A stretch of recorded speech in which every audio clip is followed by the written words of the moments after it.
அஸ்ஸலாமு அலைக்கும். அல்லாஹு நல்லடியார்களே, இன்றைக்கி நம்ம சேனலில் என்ன துவா பார்க்க போகிறோன்னா, பிறரை வழி அனுப்பும் போது, அதாவது நம்ம ஒரு இடத்துக்கு போகிறோம், நமக்கு உற்றார் உறவினர் யாராவது ஒரு ஊருக்கு செல்வதாட்டு இருந்தால் அதோட வழி அனுப்பும் போது இந்த துவா ஓதலாம். அது என்ன துவானா, அஸ்தௌதி உல்லாஹ தீனக்க வ அமானத்தக்க வ ஹவாத்திம அமலிக்க. இதுக்கு பொருள் என்னென்னா, நான் உன்னுடைய தீனையும் உனது அமானத்தையும் உன்னுடைய காரியாதிகளின் முடிவையும் அல்லாஹுவின் பொறுப்பிலே ஒப்படைக்கிறேன் என்று.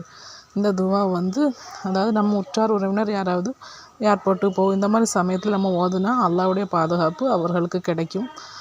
நம்ம ஒவ்வொரு நொடியும் அல்லாஹ்வே நினைவு கூர்ந்து அல்லாஹ்விடமே துவா செய்துகிட்டே இருக்கணும். அப்போ தான் நமக்கு அல்லாஹ்விடம் இருந்து பாதுகாப்பும் கிடைக்கும். மறக்காமல் என்னுடைய இந்த சேனலை ஒன்று பாருங்கள். ஒவ்வொரு விஷயங்களுக்கான ஒவ்வொரு துவாக்களையும் நான் தனித்தனியாக போட்டிருக்கேன். அதை பாருங்கள். ப்ளீஸ் சப்ஸ்கிரைப் பண்ணுங்கள், லைக் பண்ணுங்கள், ஷேர் பண்ணுங்கள்.